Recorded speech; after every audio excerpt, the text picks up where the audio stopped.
बिस्मिल्लाहिर्रहमानिर्रहीम। अस्सलाम वालेकुम।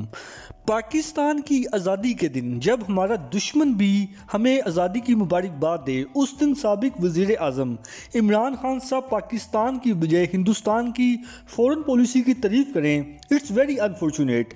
अगर आपने हिंदुस्तान की तारीफ़ करनी ही थी तो आप 14 अगस्त की बजाय 15 अगस्त को कर लेते, जिस दिन भारत अपनी यौम आज़ादी का दिन मनाता है। इससे उसकी खुशी में और इजाफा हो जाना था। स्पेशली जिस तरह से इंडियन मीडिया इमरान खान साहब की स्टेटमेंट को लेकर पाकिस्तान मुखालिफ मनफी प्रोपोगंडा कर रहा है, इससे आप दुश्मन के नापाक अज़ाइम का बखूबी अंदाज़ा लगा सकते हैं। जैसा कि इस वाले से ही आपके सामने इंडिया टीवी की खबर है। Imran Khan praises India for its foreign policy again, place S Jaishankar clip in Lahore rally. जैसा कि आप जानते हैं कि इमरान खान साहब ने 14 अगस्त के जलसे में भारत की खारजा पॉलिसी की तारीफ की थी और इस वाले से उन्होंने Indian foreign minister S Jaishankar का एक वीडियो क्लिप भी प्ले किया था, जिसमें एक सवाल के मौके पर भारतीय वज़ीर खारजा का कहना था कि जब यूरोप रूस से तेल और गैस खरीद सकता है तो भारत क्यों नहीं। इस स्टेटमेंट को लेकर इमरान खान साहब ने भारत की तारीफों के पुल बांधे। बहरहाल अब कुछ बात कर लेते हैं आज के असल टॉपिक की।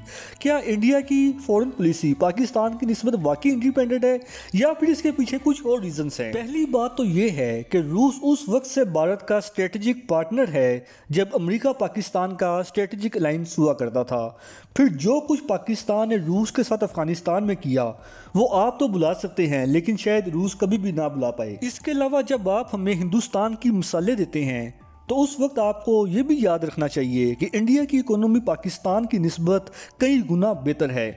इवन उसकी IMF पर डिपेंडेंसी भी as compare to Pakistan almost ना होने के बराबर है, क्योंकि भारत की इंपोर्ट्स की निस्बत एक्सपोर्ट ज़्यादा हैं, जबकि पाकिस्तान की सिचुएशन इसके टोटली अपोजिट है।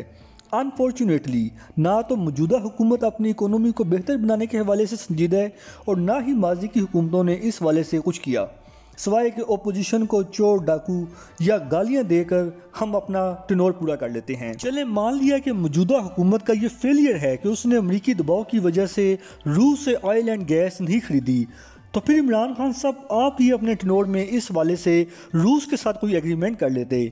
इवन आपको तकरीबन 3.5 साल से ज़्यादा अरसे के लिए हुकूमत मिली, जो कि मेरा नहीं ख्याल कि कम अरसा होता है। फिर आप क्यों नहीं अपने टेनोर में रूस के साथ कोई इस तरह का एग्रीमेंट करने में कामयाब हुए। उम्मीद है कि इस वाले से इमरान खान साहब ज़रूर जवाब देंगे। बाकी जो इमरान खान साहब का ये कहना है कि भारत की खारजा पॉलिसी पता नहीं बड़ी आज़ाद है और वो अमेरिका की आंखों में आंखें डालकर रूस के साथ ट्रेड एंड डिफेंस एग्रीमेंट करता है, तो ऐसी भी कोई बात नहीं, बल्कि इसके पीछे अमेरिका की अपनी मजबूरी है, क्योंकि अमेरिका भारत को चाइना के अगेंस्ट यूज़ करना चाहता है ताकि इसके ज़रिए वो चाइना की इकोनॉमी को काउंटर कर सके। जबकि इस मकसद के लिए अमेरिका पाकिस्तान को तो चाइना के खिलाफ इस्तेमाल कर नहीं सकता, तो पीछे भारत ही ऑप्शन रह जाता है जिसको वो अपने इंटरेस्ट में यूज़ करना चाहता है।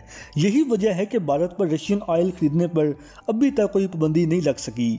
इवन इससे पहले जब इंडिया ने रूस से उसके S-400 मिसाइल सिस्टम परचेज़ किए थे, तब भी अमेरिका ने भारत पर कोई सैंक्शंस आयद नहीं की थी, जबकि यही S-400 मिसाइल सिस्टम जब तुर्की और चाइना ने रूस से ख़रीदे थे तो उन पर अमेरिका ने काटसा कानून के तहत सैंक्शंस आयद की थी।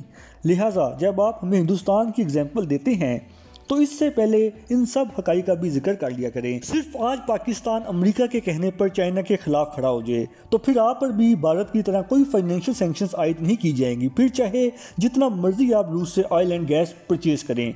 सिर्फ यही नहीं बल्कि IMF खुद आपके घर आकर आपको लोन देगा, लेकिन उसके लिए आपको अपने मुश्किल के बेहतरीन दोस्त यानी चीन की कुर्बानी देना होगी। क्या पाकिस्तान अमेरिका की वजह से अपने चीन के साथ ताल्लुकात ख़राब करने का रिस्क ले सकता है? रिस्क तो दूर की बात है, पाकिस्तान इस वाले से सोच भी नहीं सकता और ना ही इंशाल्लाह ऐसा कभी होगा, फिर चाहे कितनी ही मुश्किल सूरत हाल का सामना हमें करना पड़े। लेकिन पाक चीन दोस्ती इंशाल्लाह कभी भी मुतासिर नहीं होगी, क्योंकि इस दोस्ती के पीछे सिर्फ हुकूमत पाकिस्तान ही नहीं बल्कि 22 करोड़ अवाम खड़ी है, जिसके खून में चाइना के लिए मोहब्बत और उसके एहसानात शामिल हैं। फिलहाल इस वक्त के लिए इतना ही, मिलते हैं इंशाल्लाह अगली वीडियो में। तब तक के लिए इजाज़त। अल्लाह पाक हम सबका हामी नासिर हो। पाकिस्तान जिंदाबाद।